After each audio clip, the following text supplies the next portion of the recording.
Hello students, आज की video में हम देखेंगे प्लैनेट्स के बारे में। ठीक है, तो ये आपका जो साइंस बुक का पहला चैप्टर स्काई विजन। पिछला 3 वीडियो में मैम ने आपको बताया होगा जो स्काई है उसका दृश्य कैसे दिखाई देता है, आकाशीय पिंड क्या होते हैं, आकाश में कौन कौन से चीज़ें पाई जाती है, सौरमंडल क्या है, इन सभी चीज़ों के बारे में पिछले वीडियो में आपने पढ़ा होगा। तो आज हम देखेंगे प्लैनेट्स के बारे में। ठीक है, प्लैनेट्स में ग्रह। ठीक है, तो लास्ट वीडियो में प्लैनेट्स के मर्क्यूरी तक मैम ने पढ़ाया होगा। ठीक है, और मैं वीनस से आपको बताऊंगी। तो वीनस क्या है और प्लैनेट्स क्या, प्लैनेट्स में वीनस कौन से स्टेज में है, वीनस के बारे में जानकारी देखेंगे। ठीक, तो जिन बच्चों के पास में बुक है वो अपना बुक निकाल देंगे और साथ में देखते हुए चलेंगे। ठीक है,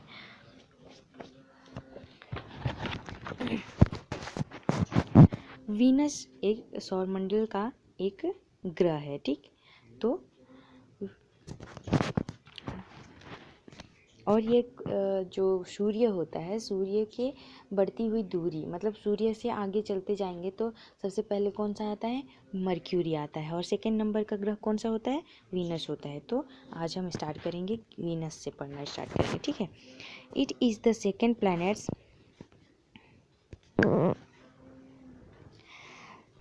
from the sun in distance. जैसे कि मैंने बताया, यहाँ बता रहा है कि जो वीनस है वो सेकंड प्लैनेट्स है, सूर्य के दूरी का सेकंड प्लैनेट्स है। ठीक है, दूसरे नंबर का प्लैनेट्स या दूसरे नंबर का ग्रह है। It is the brightest of all the heavenly body seen by us. Its brightness is due to the thick clouds in its atmosphere, which reflects back about 3/4 of the sun received by it. ये जो Venus planet जो है वो आकाशीय पिंड का सबसे चमकीला प्लैनेट्स होता है। ठीक है, ये बहुत ही ज़्यादा चमकता है। तो अगर आपसे किसी ने पूछा कि सबसे ब्राइटेस्ट प्लैनेट्स कौन सा है, तो आप क्या उत्तर दोगे कि वीनस जो है वो सबसे ब्राइटेस्ट प्लैनेट्स। ठीक है, और ये जो वीनस है उसका ब्राइटनेस कहाँ से आता है, तो जो क्लाउड होते हैं, ठीक है, जो क्लाउड होता है उसके द्वारा, मतलब मोटा परत, बादल का जो मोटा परत, या बोल सकते हैं कि जो बादल युक्त वायुमंडल होता है, जिसके कारण ही वीनस का चमकीलापन आता है। ठीक है, वीनस चमकीला दिखाई देता है। और यहाँ बोला है कि सूर्य का जो किरण है उसका 3/4 भाग को ये क्या करता है, परावर्तित कर देता है। ठीक, सूर्य के 3/4 भाग को परावर्तित कर देता है। It can be seen as a bright star at the horizon just before sunrise and just after sunset, even though it is not a star, but its brightness it is called the morning star and the evening star।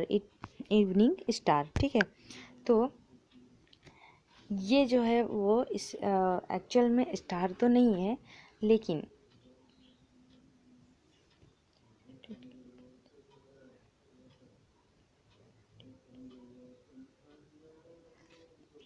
जो sunset होता है और sunrise होता है सूर्य उदय के पहले, ठीक, सूर्य उदय के जस्ट पहले और सूर्य उदय के तुरंत बाद ही ये हमको आकाश में दिखाई देता है, इसलिए इसको क्या बोलते हैं, मॉर्निंग स्टार या इवनिंग स्टार के नाम से जाना जाता है। ठीक है, और मॉर्निंग स्टार और इवनिंग स्टार के नाम से इसे जाना जाता है। Volume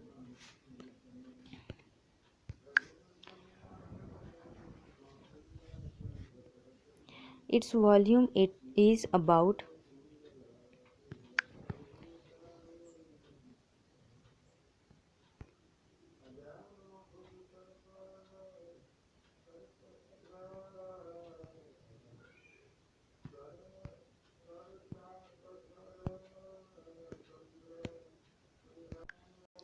4/5 of that of the Earth even when its diameter is nearly same.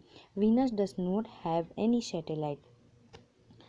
तो यहाँ बोल रहा है कि इसका जो वॉल्यूम होता है या इसका जो द्रव्यमान होता है वो पृथ्वी के द्रव्यमान से 4/5 या 4/5 भाग होता है, ठीक है। लेकिन इसका जो व्यास होता है वो लगभग पृथ्वी के समान ही होता है और इसके पास जो वीनस है उसके पास कोई भी नेचुरल सैटेलाइट नहीं होती है, ठीक है।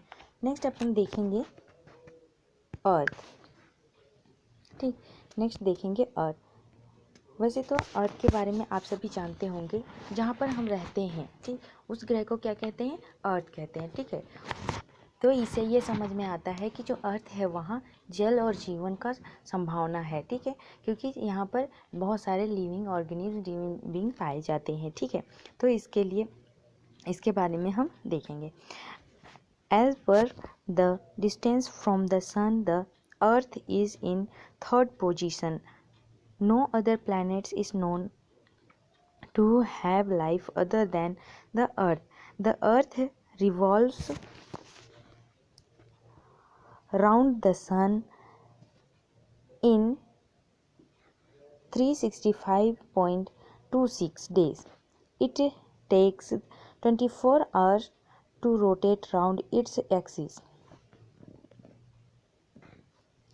यहाँ बोल रहा है कि जो सन होता है उसके बढ़ती हुई दूरियों में ये मतलब उसके दूरी में से, जैसे कि पहले बढ़ती हुई दूरी में देखा जाए तो सबसे पहले कौन आता है?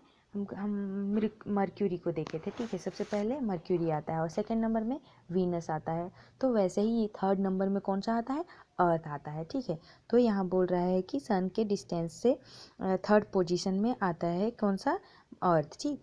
No other planets is known to have life other than the earth. कोई भी ऐसा प्लैनेट्स नहीं है जिसके पास में जीवन पाया जाता हो। अर्थ में जीवन संभव है, ठीक है। इसलिए तो हम यहाँ जीवित रह सकते हैं ना, क्योंकि अर्थ में ही जीवन संभव हो सकता है। The earth revolves round the sun in 365.26 days. It takes 24 hours to rotate round its axis. तो यहाँ बोल रहा है कि जो अर्थ है वो सूर्य का परिक्रमा करने में एक परिक्रमा कंप्लीट, केवल एक ही बार सूर्य का परिक्रमा करने में कितना दिन लग जाता है? 365 दिन, मतलब 1 साल लग जाता है, ठीक है। और अपने ही अक्ष पर अगर घूमे सूर्य, जो पृथ्वी है वो अपने ही अक्ष पर घूमता है। जैसे हम एक ही जगह पर घूम रहे हैं, ठीक है, एक जगह पर राउंड राउंड राउंड राउंड घूम रहे हैं, तो हम एक जगह पर ऐसे घूमने में कितना टाइम लगाते हैं? लगभग 1 सेकेंड, 1-2 सेकेंड, ऐसे कुछ टाइम ही लगता है। लेकिन पृथ्वी को अपने ही जगह पर घूमने के लिए कितना टाइम लग जाता है? 24 घंटे का टाइम लग जाता है, मतलब 1 दिन का टाइम लगता है, ठीक है। और वैसे ही घूमते घूमते घूमते घूमते ही वो सन को मतलब रोटेट करता है, ठीक है। सन के चारों ओर घूमता है, अपने अक्ष पर घूमते हुए साथ साथ में वो सन के चारों ओर चक्कर लगाता है। तो वो सन का एक चक्कर कंप्लीट करने में 365 दिन, मतलब 1 ईयर का टाइम लेता है, ठीक। और यहाँ बोल रहा है days and night are form due to this rotation. जो पृथ्वी जो है वो अपने अक्ष पर 24 घंटे में एक चक्कर लगाता है, उसी के वजह से दिन और रात का होना संभव होता है, ठीक है।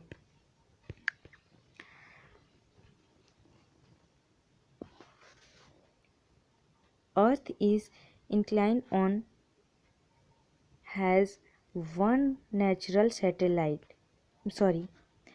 on its axis, due to which there are changes in season. Earth has one natural satellite, the moon. The moon revolves round the earth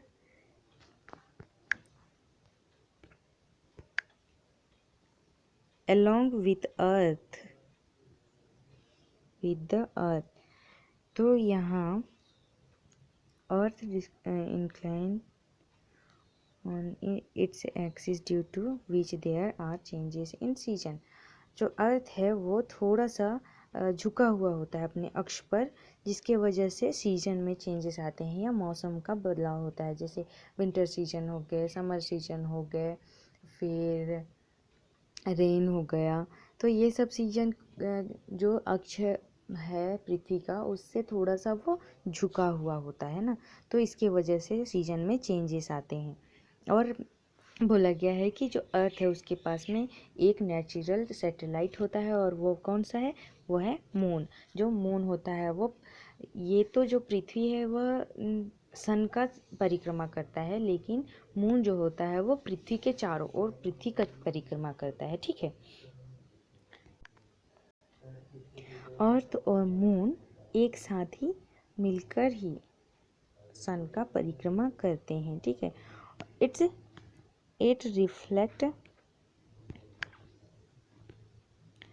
reflect the sunlight which falls on it, thus we can see only that part of the moon which affects us।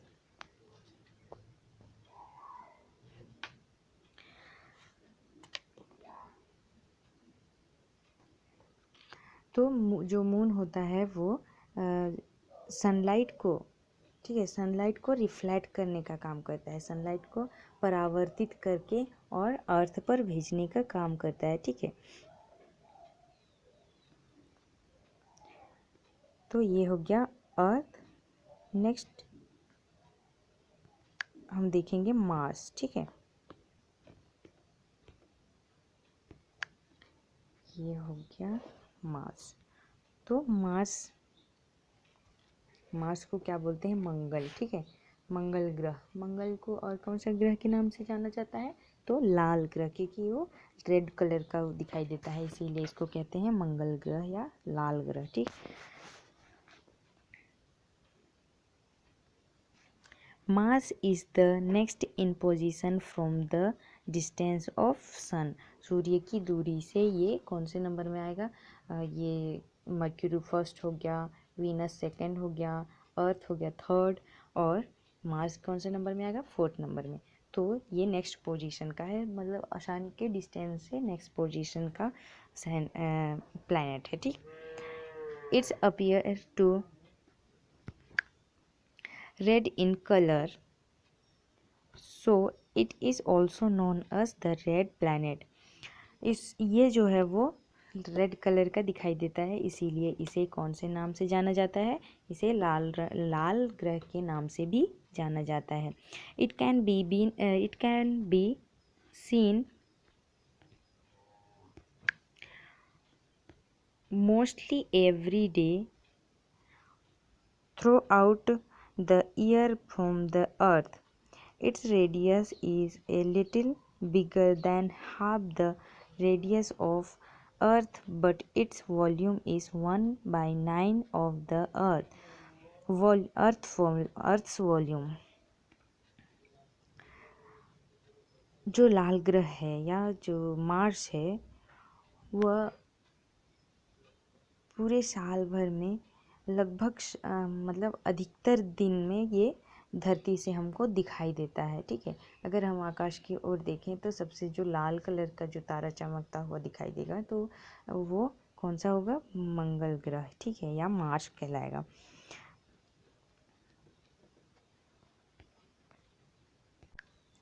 इसका जो radius होता है या इसकी जो त्रिज्या होती है वो पृथ्वी की त्रिज्या से अधिक होती है। ठीक है, लेकिन इसका जो व्यास होता है, द्रव्यमान होता है, वो कितना होता है? 1/9, मतलब 1/9 द्रव्यमान इसका होता है। ठीक है, अर्थ के वॉल्यूम से 1/9 वॉल्यूम इसका होता है, लेकिन जो पृथ्वी की त्रिज्या है उससे मंगल ग्रह की त्रिज्या अधिक मानी जाती है। ठीक है, there is no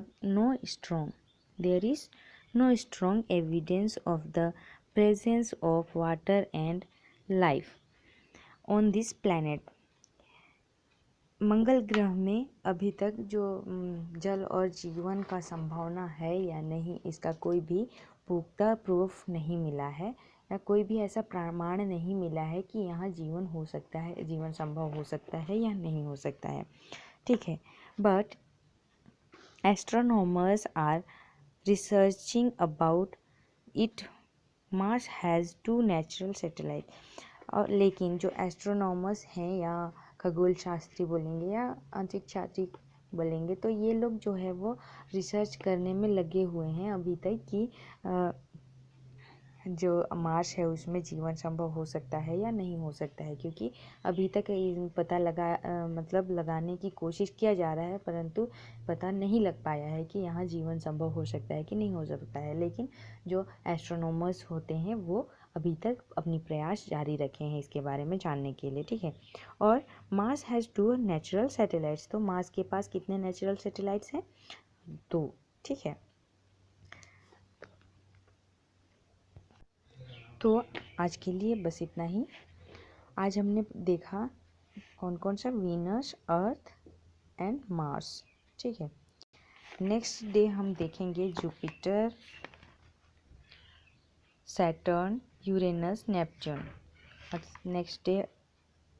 next video में हमारा जो चैप्टर है वो ऑलमोस्ट ख़त्म हो जाएगा, कर लेंगे ख़त्म, और फिर हम क्वेश्चन आंसर करेंगे। ठीक है, तो बच्चों ये जो वीडियो है आप ध्यान से देखिए, और जहाँ भी समझ में ना आए तो आप हमसे पूछ सकते हैं। ठीक है, तो आज के लिए बस इतना ही।